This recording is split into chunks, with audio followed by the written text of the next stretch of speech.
Welcome to Email and Beyond, the podcast bringing you the latest email marketing and other complementary marketing channel tips, tricks, industry chat, brand insights, and more every 3 weeks.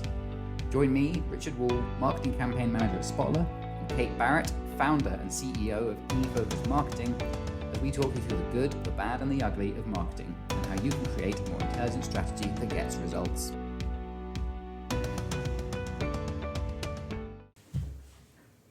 Hello everybody, welcome to another episode of Email and Beyond, the marketing podcast. I'm Richard Hall, Marketing Campaign Manager at Spotler UK. And I'm Kate Barrett, Founder and CEO of eFocus Marketing. And Kate, we're going to be asking you to lead on this one today. Let's do this. Because this is B2C, Okay. And we're going to dive into a bit more sensitive. We've talked all about data, we've talked a lot about a lot of practical data, hard numbers type stuff. So I want to talk a little bit about emailing with empathy, because Mother's Day is coming around the corner and brands will be thinking, or should be thinking, about what their Mother's Day campaigns are going to look like. And clearly it can be a very sensitive time for a lot of people. So where do we start in bringing empathy into these emails that we're sending off of hard data? Great question. The first step is to remember, from any data that you're looking at, each and every subscriber is a person. Each and every subscriber will have a mum, a dad, brothers, sisters, children, aunties, uncles, grandparents. They are people. And just because we have an event that's coming up, that all of these events are created by marketers, right? Yes. All of these yearly events, you have Valentine's, Mother's Day, Father's Day, they're all created by marketers. But we have to remember the human side behind it. We have to remember that however much we want to sell our products and services, whatever it might be, these can be really sensitive times of the year for people. If they have lost their mother, or father, or auntie, uncle, brother, whoever it is, whether it's Christmas, Mother's Day, Father's Day, Valentine's, and they don't have a partner, that can be really sensitive for a lot of people. So we have to understand that there are people behind it, and we have to really think the way that we segment our data, the options and choices that we give our audience as to what they want to receive, when they want to receive it, and the content that we put out, we've got to put it out with empathy, with that understanding that it's humans receiving it. Yes. Okay. So, are there cases, and I hope I know what your answer is going to be. I've certainly got one in my head for how it's going to go, but is it a case that there's a lot of, even e-commerce brands, that Mother's Day isn't relevant? I mean, the first thing I thought was toilet paper. I don't know what that says about me as an individual. But what I'm trying to get to at that point is that some purchases aren't emotional and aren't affected by it, and just because everyone else is sending out a Mother's Day campaign. I'd argue that buying toilet paper is an emotional purchase. You don't want a bum scratch, do you? It's definitely sensitive. It's a sensitive topic. Absolutely. Oh, yeah. But not in the sense that we're talking about today. We've gone off on a tangent. So I interrupted your question there. So yeah, that I think I was mostly getting to the end of it. But should everyone acknowledge Mother's Day, or should some brands be like, you know what, not part of our thing? 100%. Yeah, definitely. I mean, when we were preparing for this podcast, we were talking about the difference between B2B and B2C in this case. And in a lot of cases, for B2B, you're probably not going to acknowledge Mother's Day, Father's Day. It has no bearing on those messages that you're putting out. It has no bearing on the world that your subscribers have joined with you. Now, if you are a high street brand, if you are someone who is selling products or services, so when I say services in this instance, it might be that you're offering spa days, for example, or something like that.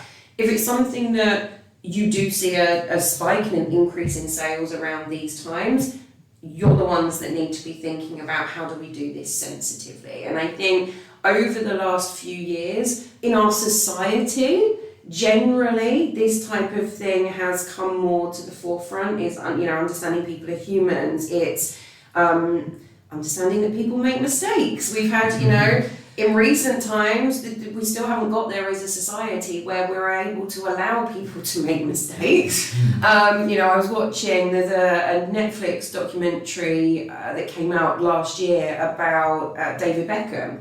Right. And the shit that he went through with the abuse and the targeting, and it was just absolutely insane. So I think as a society, my point with that one is we've got a long way to go with empathy, but we are starting to change that. And as marketers, it's down to us to drive that when we're talking about products and services for specific times of year.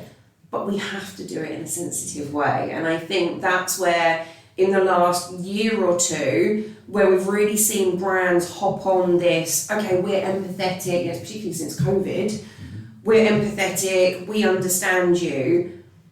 It's not necessarily gone quite the right way. There's still a balance. So the example that I'll give you is one of the best ways to deal with these times of year coming up is to give subscribers the option. Do they want to receive emails during this period? Do they not want to receive emails during this period? Now, what we saw certainly in 2023, using last year as an example, is that brands were sending those messages out. They were sending them out probably 2 weeks before they started their kind of full flow of marketing messages. So about now that this podcast is going live, it's about now when we're kind of in the run-up to Mother's Day. You've got your marketing period about a couple of weeks before. You're saying to people, do you want to receive emails about Mother's Day? We know it's a hard time of year for a lot of people. Tell us if you want to opt out of these. We'll make sure you stay on our list, but you won't get Mother's Day, Father's Day, Valentine's communications. Now that's great. And in essence, it seems like you're a brand that's caring, that you're giving people that option, but you're not the only brand in the world. Yes. This is the issue. So, where certainly in 2023 we saw a lot more brands kind of jumping on this kind of empathy train, shall we say, and particularly around Mother's Day and Father's Day, wanting to give people those opt-out options. What happened actually was that the marketing period then extended by 2 weeks-ish. That people were then receiving these messages going, do you want to opt out of Mother's Day communications? And actually, that can be just as distressing for somebody as getting an email with products saying, here's your Mother's Day products. So I think we've got to think outside ourselves as companies. We need to think about subscribers as humans, think outside ourselves as businesses, and think about what is the actual real world impact of what I'm sending, whether it's for Mother's Day, Father's Day, or if it's just generally, what is the real world impact of this message? And by doing those separate opt-in messages, like we saw it with GDPR, right? I was about to say it's privacy notifications that 2 weeks before GDPR came into play, everyone's going, we've changed our privacy policy, and everyone's going, I don't care. But in this case, what I would do in terms of that strategy is we do want to offer people that opt-out opportunity, but I would do it in a much more subtle way. So I would say do it for, let's say, 3 weeks before you start your marketing of Mother's Day event. I would put in like a sub-module, probably just above the footer, in any emails that you send, offering that opt-out, but offering it subtly. In the context of other communications as well. Yes. So you're not just going, tell us you want to unsubscribe from Mother's Day emails. We're not just shouting at people like that. We're offering it as part of that other experience. Now, what I would also do then is anybody who, let's say, hasn't opened or clicked on any of those general emails, so wouldn't have seen that, then I would potentially send an individual message to those people, but kind of bring it into a two-pronged approach here, rather than just blanket everyone with, do you want these messages or not? So I think that is something that needs to be thought about in terms of the messaging strategy. And then if I think about the other side of it, even if we take it, away from Mother's Day, obviously we had Christmas just a few months ago. Christmas behaviour is so different from any other time of year when it comes to B2C marketing and what we want to help those consumers go through to do. Email and Beyond is an eFocus Marketing and Spotler production. eFocus Marketing are a specialist email marketing agency based in the UK and serving customers around the world. We help brands use email more intelligently to engage your audience through our range of consultancy, management, and training services. To find out more about how eFocus can help you supercharge your email marketing, visit e-focusmarketing.com/email and beyond. So with Christmas, what we need to be thinking about is how does that behaviour change? And this is empathy in our marketing, understanding how behaviour changes. What people will buy in March versus what people will buy in November and December in the run up to Christmas, very different. Different thought processes, they need different help. So what I like to do with clients is to effectively almost throw the normal segmentation strategy out of the window. Because your normal segmentation strategy doesn't work for Christmas. It doesn't work for Mother's Day, for example. Now, that's not to say that you can't take pieces of your normal segmentation strategy. So I know we've had an episode recently on the podcast about RFM analysis and ERFM. So you could take that, but you'd want to adapt it. You'd perhaps want to adapt the data coming in to create those segments to say, show me behaviour of people during this period only. Or, you might want to say, okay, so we're going to take this as our baseline, but actually now we're going to layer another piece of information on to say, okay, these are our VIP customers normally, but how many of them shopped during the Christmas period last year versus didn't? An extra layer of the segmentation that you can then use to adjust that content that you've got in those emails. So it's all about thinking it through, thinking about who is receiving the message, and thinking about them as humans, not just someone receiving a message. And while you were talking about things like that, the one brand that stand out for me personally has done it really well is a company called Love Layla, who do slightly ruder side Christmas cards and cards and stationery. Yeah, of course. You'd be surprised at that at all. They sent me, this was because I have young children, I have to buy Mother's Day stuff for my wife. I have to still be the brain that's driving that at this point. I'm obviously involved in the process, but the kids don't have a few handprints in the card going, all that kind of thing. Do a scribble, it looks like doing inside it, all the. But so I bought Mother's Day cards, and they sent me an email, and it was this. It was last year, and what it said was, "Hi, about this time last year, you bought this card.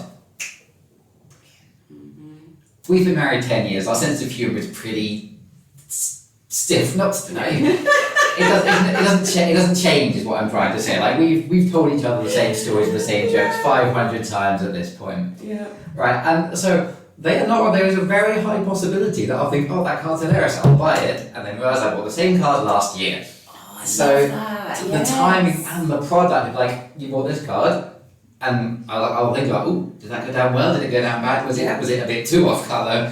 Was it one you can't put up in the living room? Which you need two cards, right? You need a public-facing card and a private That's card. genius. one you can tell everyone you bought and one you actually bought. Yeah, and so that demonstrates a very good understanding of me and probably the male brain as well. Like, oh, that joke's still funny, but we need a different card, and it was that was a really smart bit of segmentation. Yeah, and so many brands wouldn't do that. They'd say, oh, it's Mother's Day coming up again, buy a card, here's a selection of cards. But actually just understanding their customers and understanding that, okay, you buy Mother's Day cards once a year, you don't want to buy the same ones or the birthday cards, the same ones each time. Let's show you what you bought last year. And again, for gifting as well. I struggle so much. what did I buy so-and-so last year? Or, Yeah. it's just, it can be really hard, particularly when you've got a lot of presents to buy, coming up to a Christmas period or something like that. It can be really, really difficult, or difficult to think of what is that next step of inspiration. So again, if we're thinking about using our data, what did they buy last year? Okay, so if we know that they bought a picture frame last year, okay, so maybe they might be interested in something else for the house, or, it might be that you can kind of theme and group those kind of products together to say, oh, well, if they loved this last year, here's some ideas and some inspiration, rather than just, here's what's on our website, here's our bestsellers, which is what we do as standard, and there's nothing wrong with that. But anytime we can take it to the next level and bring it into the person's world, I love that example. It's what you should be doing.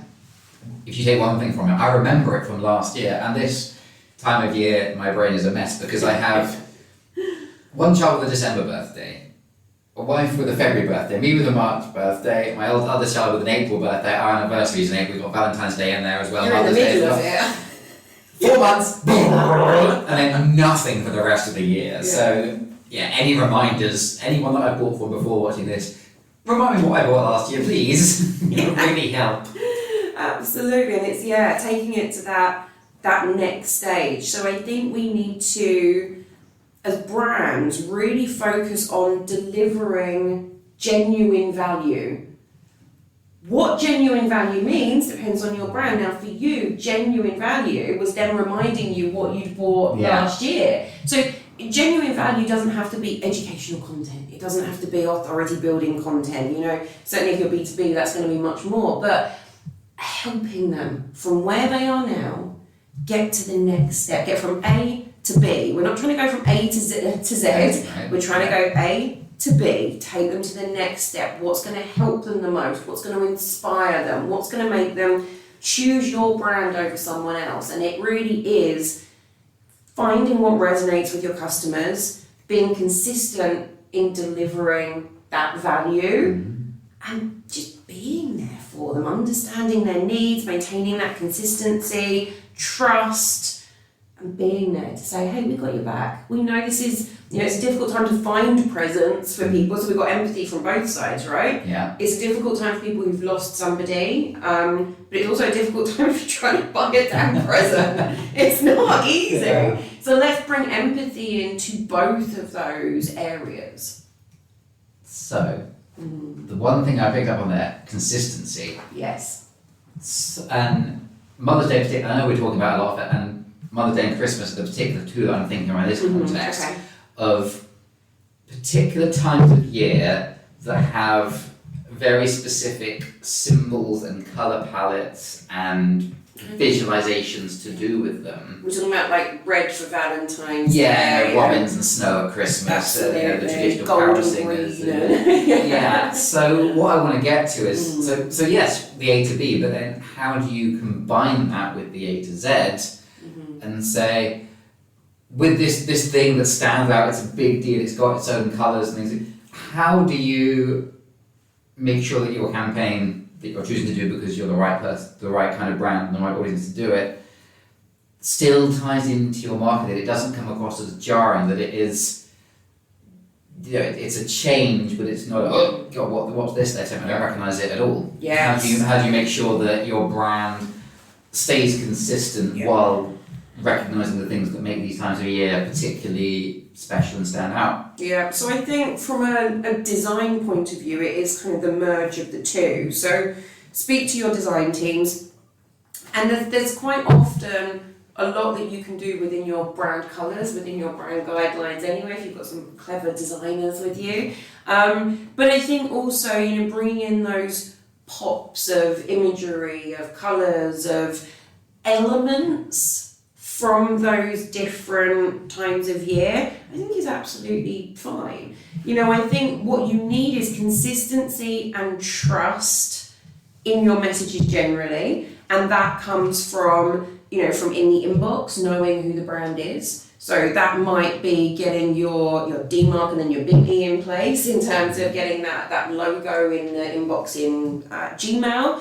That's your friendly from name. That's the tone of voice you use, the words that you use within your email, the way you present it. But I think overlaying that with those designs of Christmas, with those designs of Valentine's Day, Mother's Day, absolutely fine, but get your designers to work on that with you.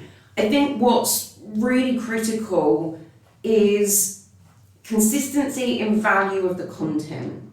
And this is where still nowadays, we still, and again, this will make you money, it will be successful, doing a batch and blast, sending the same thing out to everybody. But actually, if you want to have an email list in 5 years' time, you don't want to burn through it.